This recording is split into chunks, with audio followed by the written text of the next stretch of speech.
thought, let's do this today, and then we go into the exact equation so you all can understand better.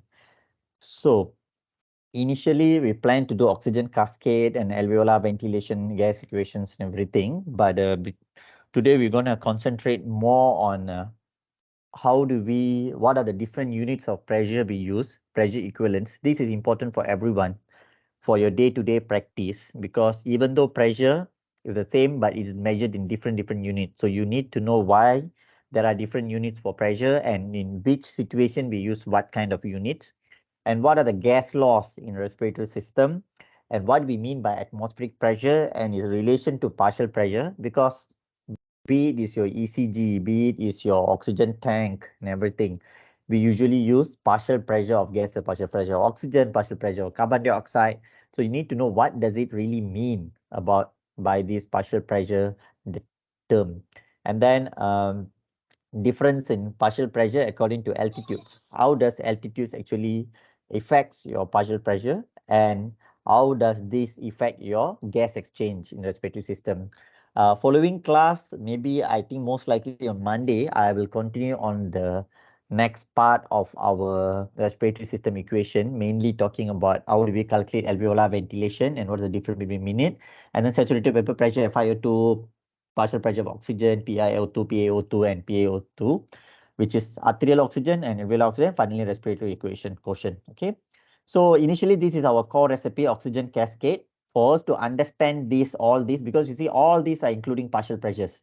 So all these partial pressures, how do we get these different values? It all depends on the loss, why there is different values from the air that we inspire until it goes to the cell. So we need to understand the loss, how does it affect each part of this system.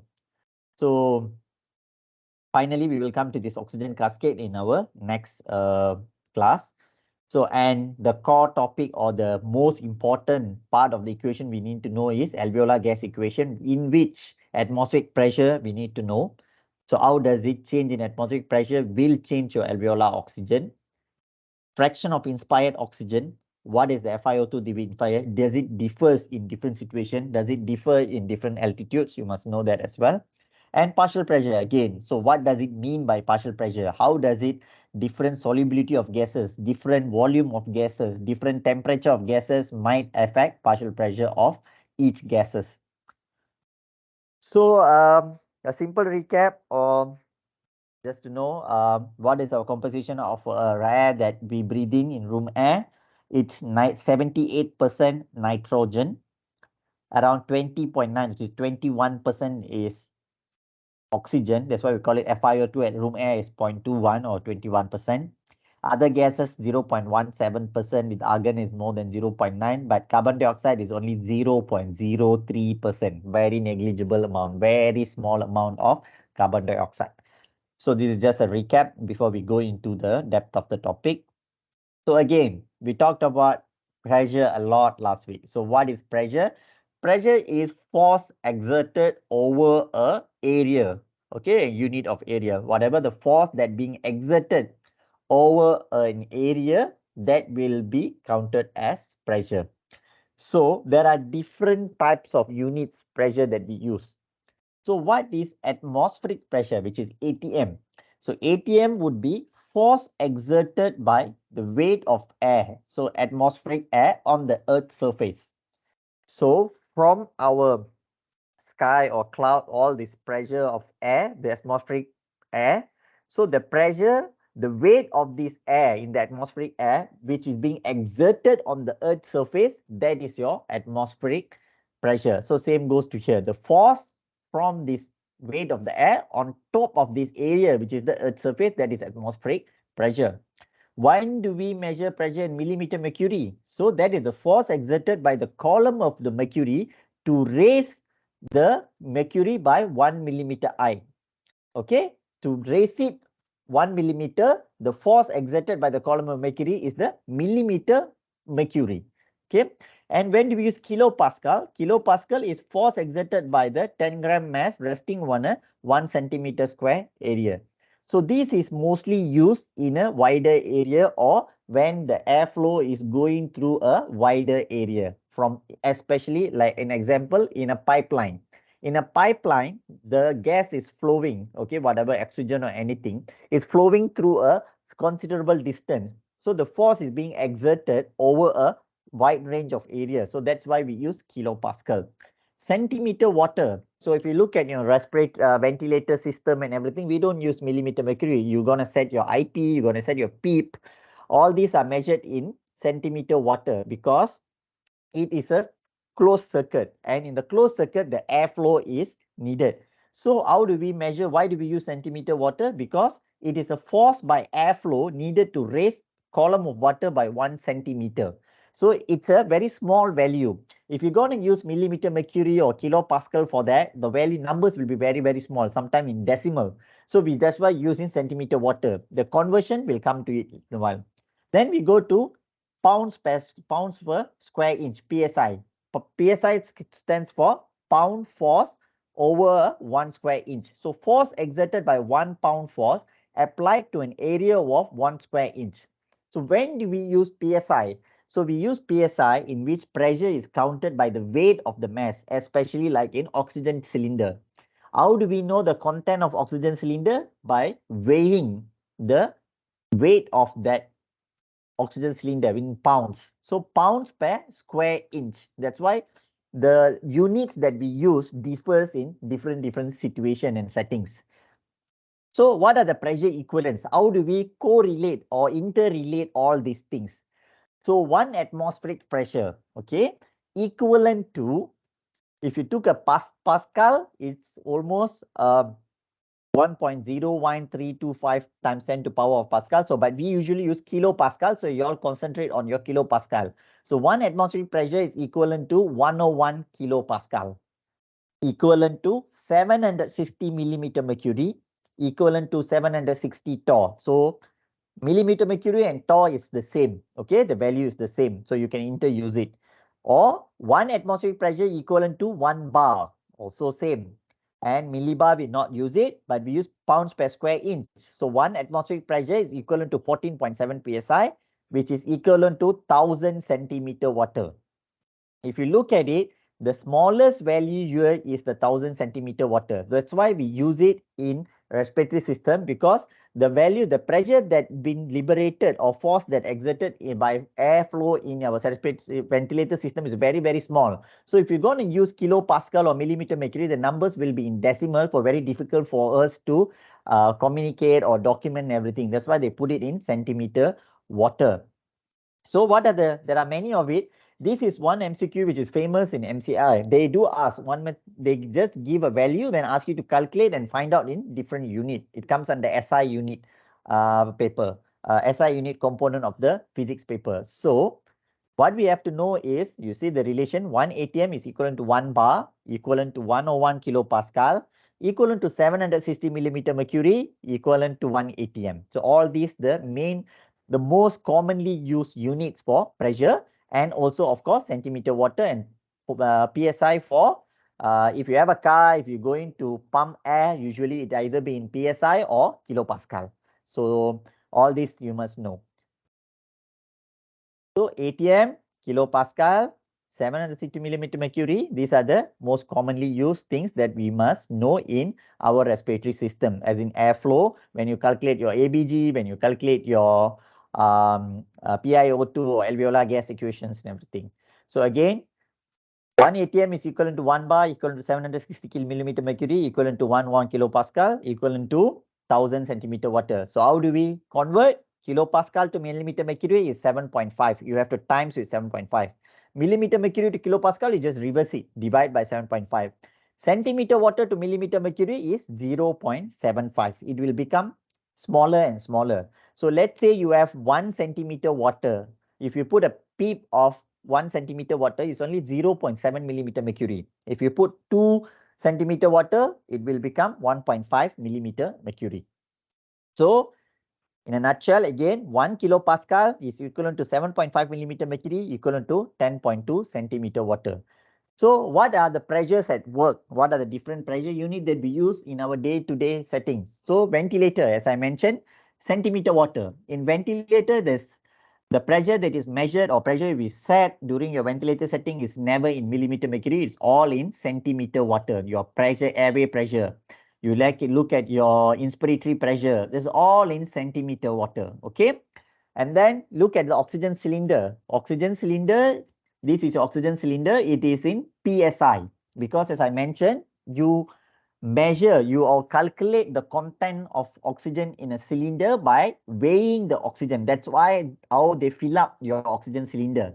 So that's why you have PSI, pounds per square inch. So measured in weight in pounds. Then you have your vacuum. Vacuum also you put in centimeter water. Sometimes some vacuum are applied in your kilopascal as well. So this is your vacuum as well. So you look at this kilopascal. It can be in kilopascal, it can be in millimeter mercury. This is same how you go to fill your air in your petrol station, anything, it will be in kilopascal and PSI, automatic conversion. So how do we convert? You have to use this formula. So let's do a simple equation. I hope you all have your paper and pen and your calculator. So recap, 1 atmospheric pressure is 760 millimeter mercury, equivalent to 101 kilopascal, equivalent to 1000 centimeter water. So this is atmospheric pressure. Have you all heard of hyperbaric chamber, hyperbaric oxygen therapy? Usually, commonly, it's one of the treatment that has been used in decompression sickness. Those who go for scuba diving, if you ascend from your depth too fast, you can suspend to decompression sickness. So they will hyperbaric chamber, hyperbaric oxygen therapy. Also used in gas gangrene. You also used in severe illness with septic illness. So you want to increase your oxygen content of your cells, we can use hyperbaric chamber. So hyperbaric chamber can range from the pressure 1.5 atmospheric pressure to 2.4 atmospheric pressure. We take arbitrary number 2 atmospheric pressure. If it's 2 atmospheric pressure, what will be the millimeter mercury? What will be the kilopascal? What will be the centimeter water? So you just have to times. So 2 times 760, 2 times 101, 2 times 1000 centimeter water. This is straightforward. So let's say you have a peak airway pressure of 18 centimeter water. Your ventilator shows this. So what is it in millimeter mercury? As I mentioned, your centimeter water to millimeter mercury, you times with 0.75. So you'll get a value here. Okay. And then you say an ABG, your ABG shows PaO2 of 220 millimeter mercury. But your alveolar gas equation in your books or anything, the other day I mentioned to you, the partial pressure of oxygen, some books mention in kilopascal, and overseas, many of the time they use kilopascal, our side we use millimeter mercury. So how do we change it? So millimeter mercury to kilopascal is divided by 7.5. So 220 divided by 7.5, you will get your kilopascal. You have your oxygen pipeline in your OT and everything in your ward, in your ICU. They have a pressure of 400 kilopascal. Okay, this is the pressure that of air or oxygen that comes in your pipeline. So what is it in bar? What is in your ATM? So I've told you, one ATM is 101 kilopascal, roughly around 100 kilopascal. So 400 kilopascal will equal to either 4 bar or 4 ATM. 400 divided by 1. Sorry, 400 divided by 100. Okay, this is my mistake. This is a typo. 400 divided by 100 will be 4 bar. 400 divided by 100 will be 4 ATM. So not 1, it's 100.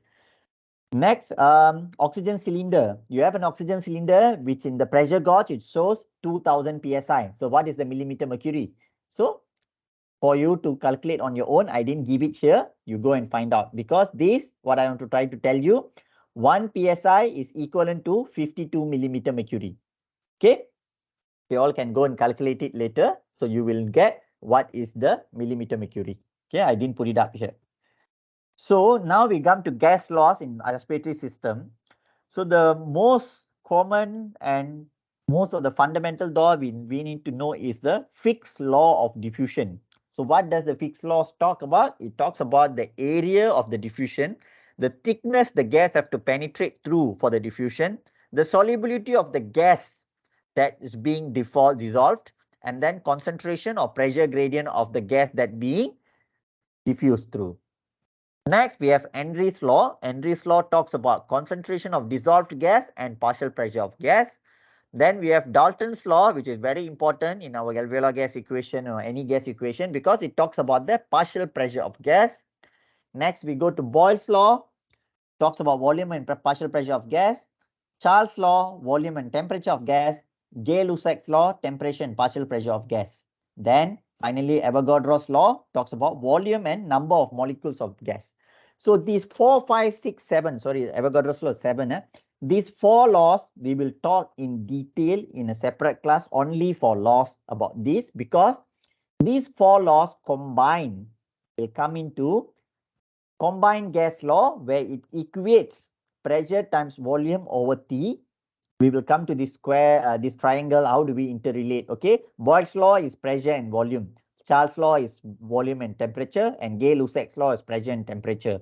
How do we remember this? Everything in mnemonics, I will come into the next class. But with this combined law, and with these 4 laws are combined and interrelated, and you can change and subtract and minus and everything, we will come into ideal gas law. So combined gas law with a constant here.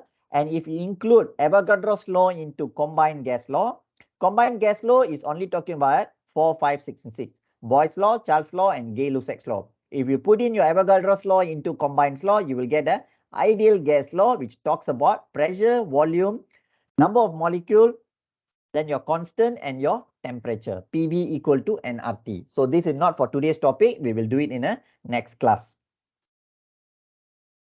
So first we come to Fick's law of diffusion. So Fick's law of diffusion says diffusive flux, means diffusion rate, goes from high concentration area to a low concentration area, or proportional to the concentration gradient.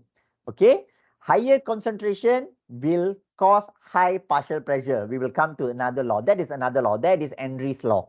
Higher concentration means higher number of molecules. That higher number of molecule will exert higher partial pressure. So the difference in concentration gradient or difference in partial pressure gradient is the force or driving force for the diffusion. So whatever molecule, either gas molecule or liquid or whatever, they diffuse or they move from high partial pressure to low pressure gradient, or high concentration or low pressure gradient. This what we talked in fluid dynamics as well last week. Again-Poiseuille equation also talks about your flow rate is from your high partial pressure or high concentration to low concentration gradient. So they also talks about area and thickness. Okay, so diffusion rate, this is your diffusion rate of a gas, increases if the pressure gradient is higher, P1 is P minus 2 higher, or the concentration gradient, P1 and P2, you can change it with C1 and C2, the concentration different as well. If the area is larger, okay, higher surface area, faster diffusion rate, or the thickness is lower, the thickness of the membrane the gas have to transverse through is much thinner, the diffusion is faster, self-explanatory. Then the D here is the solubility coefficient, which is talks about a diffusion coefficient or solubility coefficient, which is this. It talks about the solubility, nature of the solubility of the gas divided by the molecular weight of the gas, whether it's bigger or smaller. So that is, if the solubility of the gas is higher, the gas can easily dissolve in a fluid, then it can diffuse faster. Or if the molecules are smaller, then it can diffuse faster as well. So this is Fick's law of diffusion. How does Fick's law of diffusion interrelated with the other gas laws? We come into it again. Okay. So next, we move on to Henry's law. So what does Henry's law says? Henry's law says amount of any gas in that mixture or in that solution that dissolves in that solution. Okay, let's say we have two gas A and gas B, both are being dissolved. Okay, being dissolved in a solution. The pressure they exert is directly proportional to the amount of the gas that present. Okay. If more number of gas present, they will be higher in percentage as total. So the pressure that exert will be higher. It's directly proportional. So concentration of a dissolved gas is equivalent to partial pressure of the gas times solubility coefficient. If a gas is higher in concentration, the partial pressure will be higher as well. If the solubility of the coefficient, if the gas is more soluble, then the concentration of the dissolved gas is also is higher. So we can interrelate it. So if you rearrange it to find out the partial pressure of gas, your partial pressure of gas is equivalent to concentration of gas divided by the solubility coefficient. Okay, let's say you have 100 molecule of gas A and the gas is 100% soluble. It means it's very highly dissolved. So 100 divided by 100, your partial pressure of gas is very high. It will be 1. Let's say you have 100 molecule here, your solubility coefficient only 50%. So when divided by this, you will have a lower partial pressure gas. Okay, higher solubility, you have higher partial pressure of gas because your amount of any gas that is dissolved, for the gas to dissolve, you must have a higher solubility that will be directly proportional to partial pressure of that gas. Okay, so how do we calculate this partial pressure of gas? As I mentioned, concentration of a dissolved gas divided by the solubility coefficient. But it's not that always we know how much of the concentration of the gas that present or solubility. So that's where the Dalton's law comes in. So Dalton's law of partial pressure says the total pressure of mixture of gases is the sum of the partial pressure of each gas. We'll talk about Dalton's law in a while. And then your solubility coefficient is differs. If you all can recap my last class when we talk about oxygen content, how do we calculate arterial oxygen content or venous oxygen content? I mentioned about solubility of oxygen. So solubility of oxygen is very, very small in blood. That's why I say when we calculate oxygen content, we only talk about oxygen that bound to hemoglobin, which is significant. That is dissolved in the blood plasma. We can just ignore it because it's a very small amount. So if you look at it, oxygen solubility is only 0.03 mil per deciliter. Deciliter is 100 mil. It's either 0.03 mil per deciliter or 100 mil per millimeter mercury. Whereas your carbon dioxide solubility is 0.06 mil. Say 0.067 mil. Almost 20 times more soluble. Your carbon dioxide is 20 times more soluble than your oxygen. So according to your Henry's law, your concentration of a dissolved gas will be very high because for carbon dioxide, because your carbon dioxide is very highly soluble. So solubility coefficient is very high.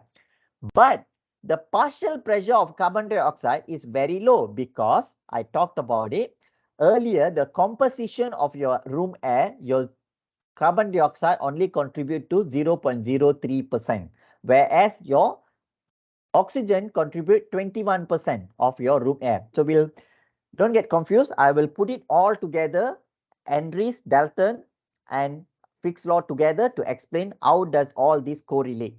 You have to understand three laws separately and you have to combine it together to understand how does it all these things make a difference in partial pressure and the content of the each gases in blood. So this is just an example. If you look at it, notice that although CO2 and O2 have same partial pressure, this is an example if both PO2 and CO2 have same partial pressure. Partial pressure of oxygen is 100 millimeter mercury. Partial pressure of CO2 also 100 millimeter mercury. But CO2 has a higher amount of dissolved gas. We talked about it, the concentration or amount of dissolved gas equivalent to partial pressure times solubility coefficient. If we fix the partial pressure to be 100 for both, PCO2 is 100, PO2 is 100, but we know CO2 is 20 times more soluble. So the content of your CO2 will be much, much higher. If you look at it, your content, the dissolved, we are talking about non-dissolved is the same. PO2 of a non-dissolved, this is the fluid, this is the gas form. The gas is not dissolved yet. Okay. So non-dissolved form 100 millimeter mercury, it's not dissolved yet. That's why 0 millimeter mercury.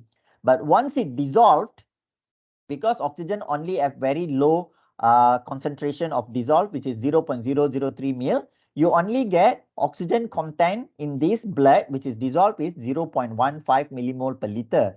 Whereas for carbon dioxide, it is 20 times more soluble. Thus, the PCO2, the constant amount that gas that dissolved in the blood will be 3 millimole per liter. You see how much it differs. So much in difference in your dissolved gas because the solubility coefficient for carbon dioxide is very much higher, 20 times more.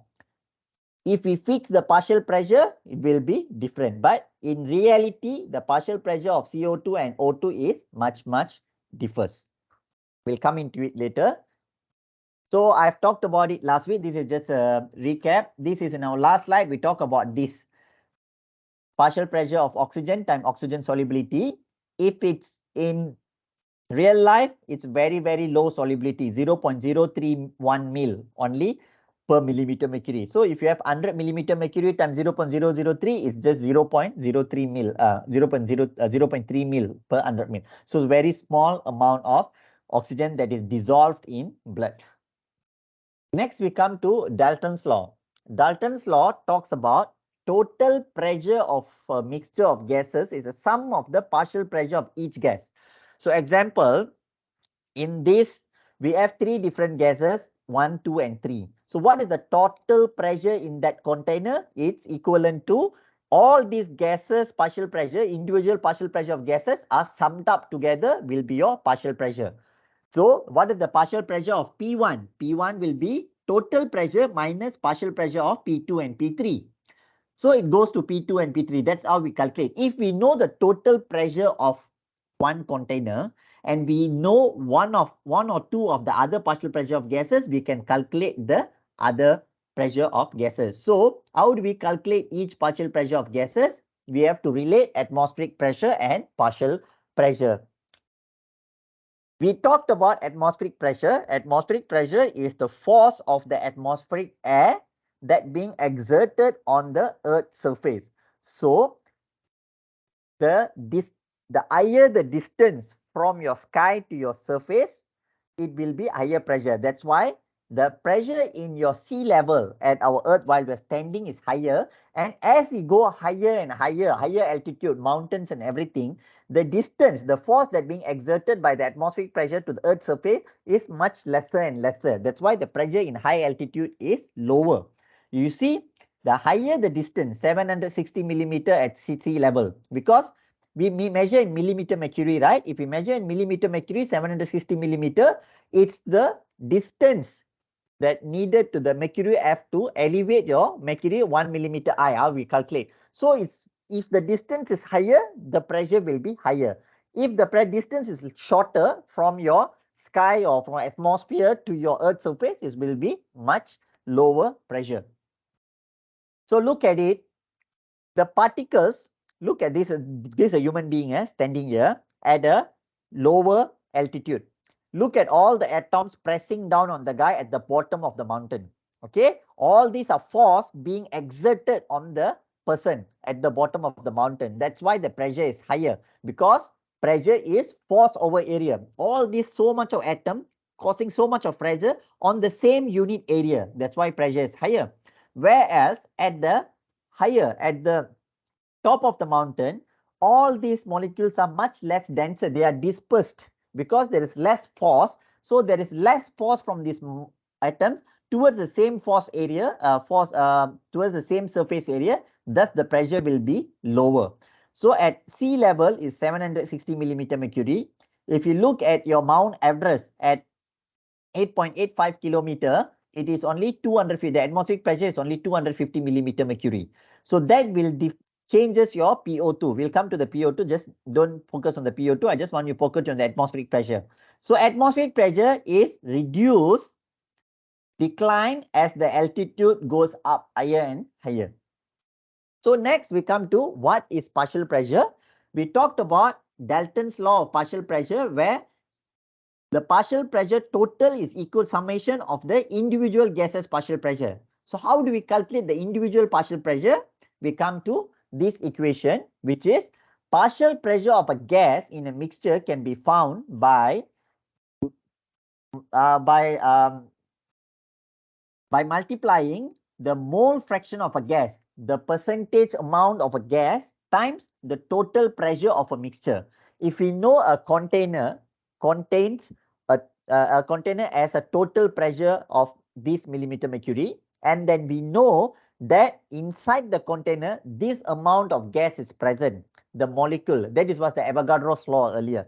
Okay, if we multiply this percentage of a gas to this total pressure of gas, you will get the partial pressure of that gas. Okay, we coming back to this equation, this room air composition. So in room air, there is 78% of nitrogen, 21% of your oxygen, and 0.03%, very negligible of CO2. So at 1 atmospheric pressure at the sea level, that what we are standing currently, we know atmospheric pressure is 760 millimeter mercury. So that is your pressure total lah. Okay, that will be your pressure total. Okay, and we know it at atmospheric pressure at sea level, oxygen as 21%. That is your mole fraction. Okay, percentage. So mole fraction of oxygen is 21% and your nitrogen is 78%. So we have the information of pressure total, which is atmospheric pressure 760 millimeter mercury, and we have the mole fraction of gas, the percentage of gas that being contributed to the total pressure. So which is 21% and 78% nitrogen and carbon dioxide 0.03%. Thus, we can calculate the partial pressure of each of these gases. So oxygen 21%. We put in 0.21 times 760 millimeter mercury. You get partial pressure of oxygen at atmospheric level. At sea level, atmospheric pressure is 160 millimeter mercury. For nitrogen would be, partial pressure of nitrogen is 0.78, 78% times 760 millimeter mercury, 593 millimeter mercury. Whereas for carbon dioxide is 0.03 divided by 100%. Okay, this is 100% times 760 will be 0.23. Look at the difference in partial pressure exerted by carbon dioxide compared to CO2, oxygen and nitrogen. It's very, very small. But once this is in before the gases goes into your blood and getting dissolved in your blood. Okay, before we inspire. This is at atmospheric level, not yet inhaled. You haven't inhaled these gases. But once you inhale, it goes to your alveoli and it goes to your pulmonary circulation. That's where the solubility coefficient comes into play. That's where your Henry's law becomes important, because the solubility determines the diffusion rate, where your Fick's law comes into play. Okay, so again, a repetition, atmospheric pressure and partial pressure of gases. This is just repetition of this. So you can see 78% is common. Then you get all these things. You calculate, you get 100% or 760 millimeter mercury. Okay, because Dalton's law says partial pressure of each gases being summed up equivalent to total pressure. Okay, that is Dalton's law. The partial pressure of individual gases will add up to the total pressure. Okay, next. I've talked about atmospheric pressure being differs in different altitude. So what does this mean? Does the FiO2 changes or only the pressure changes? We look at this. The fraction of inspired oxygen at the sea level or the top of the mountain is the same, 0.21 of 21%. So the FiO2 or the fraction of mole of gases, the fraction of gases does not change. What does that change that causes difference in partial pressure is the atmospheric air pressure. We talked about it. The atmospheric air pressure is lowest at the high altitude and becomes more and more at the lowest altitude, because the force that being exerted on the Earth's surface increases as the distance from the atmosphere, the upper atmosphere, become more and more. So look at it. Why did I say the FiO2 is the same? Okay, doesn't change. We look at it here. We look at first we look at the lower altitude. Okay, we look at the lower altitude. This is just arbitrary number. Let's say we have total of 35 molecules. Out of the 35 molecules, we have 7 molecules of oxygen and 28 molecules of nitrogen. So if you put into equation, 7 out of 35 is 20%, which is 20% roughly there, your Fi2. And your nitrogen would be 78%, which is 80% roughly there. And your atmospheric pressure is 760 millimeter mercury. We calculated earlier. The nitrogen with this atmospheric pressure, the partial pressure will be 590 plus and your oxygen will be 160. But as you go higher altitude, your FiO2 still stays the same, because the oxygen atoms are being less denser. The air always contains about 21% oxygen, but it is thinner at altitude, high altitude, and more dense at sea level. So when it becomes thinner, the molecules become much lesser. So if you see at the top of this mountain, there are total 10 molecules present over that surface area. We are talking over a surface area. We fix the surface area. That's why we are not, the pressure is force over area. Now we are only talking about the force because we have fixed the area. The area is the same. The area, this is the area. The force being exerted is the same. So now we are only talking how the force is causing differences in pressure. So the area is the same, but at that area only 2 oxygen molecule present and 8 nitrogen moles. So 2 out of 10 is 20. So you can see the FiO2, the fraction of gases are the same. What that changes is the atmospheric pressure. Thus, when the atmospheric pressure drops, the fraction of gases the same, the partial pressure also will drop. That's why patient who lives in a high altitude, they have acclimatization to high altitude because the oxygen partial pressure that is available for them to inspire is much, much lower. So this is for you to go to do on your own calculation later. You can do, I've given few example what happened if you breathe in 21% at 1 atmosphere, 2 atmosphere, 3 atmosphere. This is a simple calculation. And how does this atmospheric pressure changes and how much the inspired oxygen changes. Okay, I have given you calculation for this atmospheric pressure. Okay, but I haven't given calculation for inspired PiO2 with PiO2, inspired partial pressure oxygen. The inspired partial pressure oxygen, you have to minus a saturation vapor pressure of 47. Okay, how do we do it? Your atmospheric pressure or barometric pressure is atmospheric pressure, is the same. Okay, how do we measure atmospheric pressure? By using a barometer. That's why it's called barometric pressure. Atmospheric pressure is equivalent to barometric pressure because your atmospheric pressure is measured using barometer. Okay, please mute.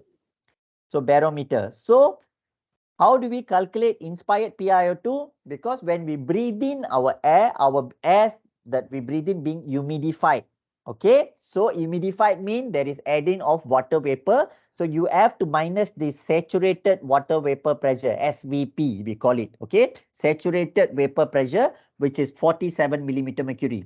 So how do we calculate PiO2 will be, let's say for 760 millimeter mercury at atmospheric, 760 minus 47, which will be 713, then times with your FiO2 of 0.21. Okay, that 0.21 will give you 160 millimeter mercury. Your FiO2 is the same. Okay, either altitude of 0 or at 1000 meter, your FiO2 is 0.21. Okay, so 0.21 times 700 millimeter mercury, you get 160. But 0.21, sorry, this is not 0.21. Okay, 0.21 is not mentioned here. FiO2, 0.21.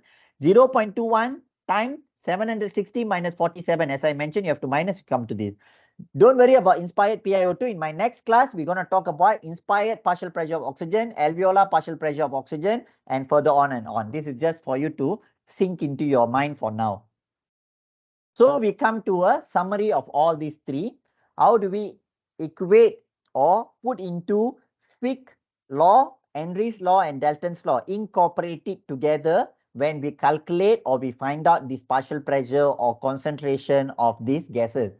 We talked about Fick's law. Fick's law said the diffusion rate is equivalent to proportional to the area, proportional to the solubility and pressure or concentration gradient, and inversely proportional to thickness and molecular weight.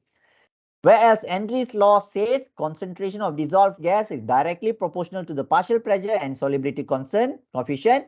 And Dalton's law of partial pressure said the total pressure is equivalent to summation of the individual partial pressure of gases. So this is your alveoli. Okay, understand this well. So next class, when we talk about inspired partial pressure oxygen, alveolar partial pressure oxygen, and arterial partial pressure oxygen, you can understand that equations much, much easier. So we have Fick's law. Fick's law said if higher concentration is present, more easily. If we give high FiO2, the comparison here will be giving FiO2, a patient breathing at room air, and you giving high flow mask or you pre-oxygenating before you intubation with 100%. So the concentration gradient will be high. As we know, the partial pressure of gases, we talked about Henry's law or Avogadro's law. Avogadro's law says Higher concentration of molecule, higher partial pressure. If you give 100% oxygen, of course, you are giving higher concentration of molecule that will exert higher partial pressure. Higher partial pressure, which is this, sorry, this one, I'll go into this. This is when you give higher concentration, the pressure total is the same. So you will get a higher partial pressure. So when you pre-oxygenate, that's what happened. When you pre-oxygenate, my mistake. When you pre-oxygenate, you are increasing the number of molecules of gases. Okay, the atmospheric pressure is the same. You put the patient down on a table, you pre-oxygenate. The atmospheric pressure is the same. But what are you doing? You are increasing the number of molecules. Thus, your partial pressure of oxygen that goes into your alveoli become higher and higher.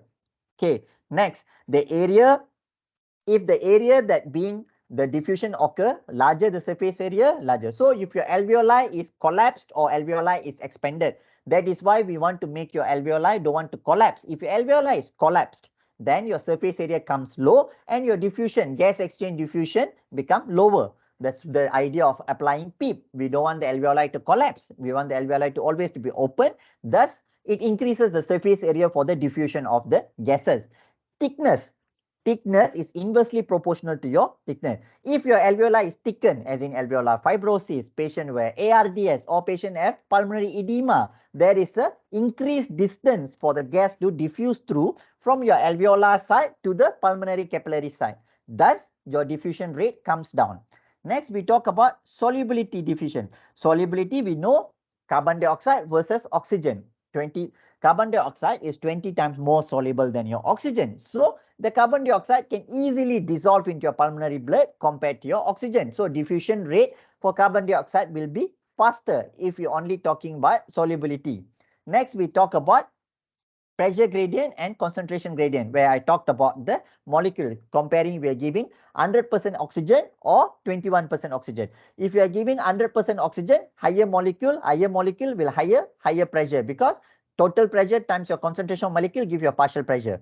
Or the concentration is the same, but you're increasing the pressure, such as your total pressure, such as your hyperbaric chamber. Normal atmospheric pressure is 1, but you put the patient in a hyperbaric chamber. Now you are in a closed container. You are not exposed to the atmospheric pressure. But inside the closed container where hyperbaric chamber, we apply a pressure of 2 atm, 3 atm, which up to 2 atmospheric pressure, 760 times your 760 times 2 times 2, it goes to 1500 millimeter mercury. The FiO2 is still the same, but you are increasing the atmospheric pressure, thus the partial pressure will go.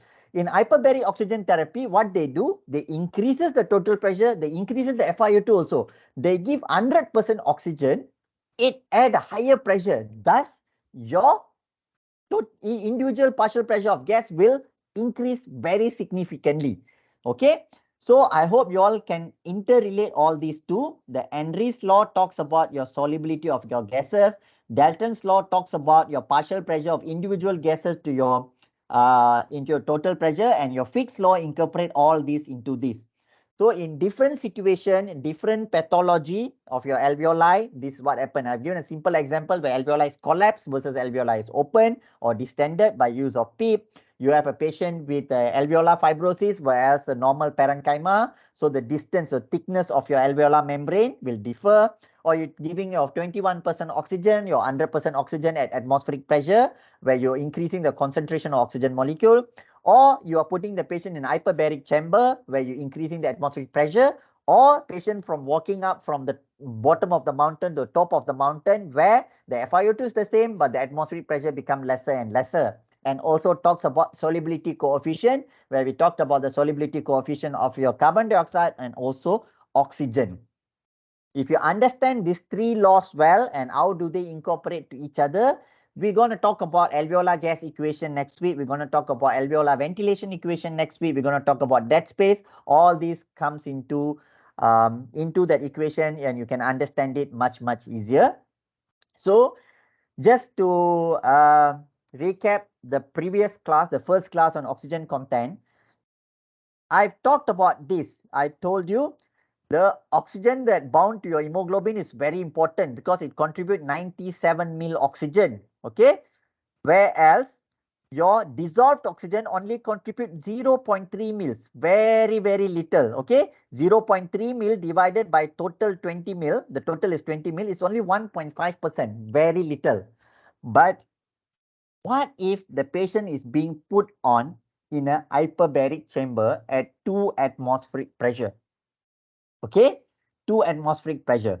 So what happened to the PaO2? As I mentioned, the partial pressure of oxygen will increase significantly because in a hyperbaric oxygen chamber, patients are being given 100% oxygen. So you're increasing the concentration molecule, and at the very high pressure, 2 to 3 times the atmospheric pressure. Of course, then this PaO2 will be very much higher. Your dissolved oxygen is solubility times your partial pressure of the oxygen. Here is 100, but in a patient with hyperbaric oxygen therapy, this number will increase tremendously. Thus, your dissolved oxygen content will increase tremendously as well. So, when a patient is put on a hyperbaric chamber, that's where your dissolved oxygen, the oxygen that dissolved in plasma, become very, very important. Okay, so in patient with decompression sickness, patient with gas gangrene, or patient with severe hypoxemia, that is the idea of you putting the patient in a hyperbaric oxygen chamber, because oxygen that is bound to hemoglobin, it's nothing much we can do. You can see here, oxygen that is bound to hemoglobin, we calculate by hemoglobin SaO2 times your hemoglobin concentration times your Afner's constant. The partial pressure of oxygen does not comes into play here. Okay, so you cannot do much about it. You cannot increase the oxygen level too much. You cannot increase your SO2 more than 100%, and Afner's constant is a constant. So hemoglobin that is oxygen that is bound to hemoglobin, it's kind of, you can't increase it much further. Whereas dissolved oxygen, it can be increased significantly by putting the patient in hyperbaric oxygen therapy. Please read about it, look into it as well. Okay, that's all for today. I will end the class now. Any questions?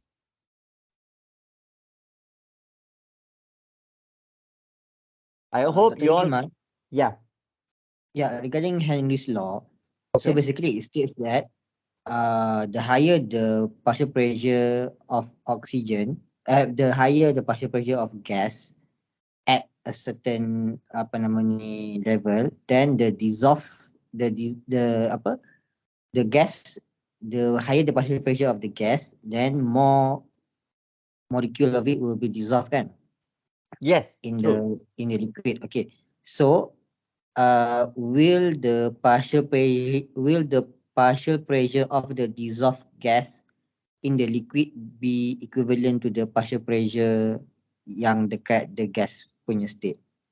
No, because Does it make sense? okay, the partial pressure of a gas Mm, differs whether they are, whether before they dissolve in a blood and after they dissolve in a blood.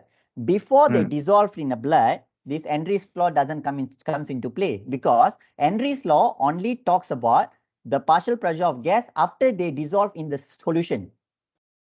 Okay, mm, Henry's law only mm, talks about partial pressure of a gas when they dissolve in a solution. Whereas you talk about Dalton's law. Dalton's law talks about partial pressure of gases in any container. It can be blood. Sorry, mm, so just hold on.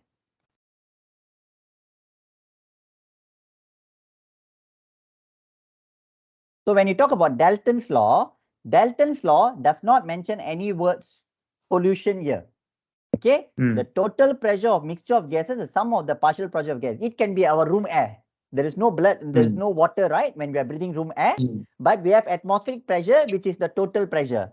And we have mm, multiple different component of air. We have nitrogen, oxygen, argon, carbon dioxide, everything. So Dalton's mm, law is a summation of partial pressure. But when you talk about Henry's law talks specifically about when a gas is dissolved in the liquid. Okay, so the partial pressure of the concentration of dissolved gas will increase or decrease based on the partial pressure of gas and based on the solubility coefficient. The If you partial fix, pressure of the uh, partial pressure of gas tu is the initial partial pressure of gas in the gaseous yes, state or yes, in in the the gaseous gaseous state state. lah. So that's why I said Mm. the initial partial pressure of gas. How do we find out? By using the Dalton's law of partial pressure. Using the Dalton. Okay, so let's say you want to find out concentration of arterial oxygen here. Okay, let's put concentration of arterial oxygen here. We want to find out the partial pressure of the gas first, right? How do we find out the partial pressure of the gas? Just now we find out it is 21% out of 760 millimeter mercury, right? So it is 160 millimeter mercury. Correct? 760 times 21%, right? Times, you know your solubility coefficient is 0.003 mil. Okay? But why didn't we use 160 here? That they, in this equation, why didn't we use 160 and we are using 100? Because it's arterial partial pressure, right? Whereas the one that I show is partial pressure of oxygen in atmosphere. Okay? Why did it from 160 become 100 millimeter mercury? That is your oxygen cascade. Where you have to, I talk about your saturated vapor pressure, right? Because you have to minus saturated vapor pressure from your atmospheric pressure when you calculate your alveolar partial pressure and your arterial partial pressure. Okay, understand? Okay. Okay, good. Any other questions?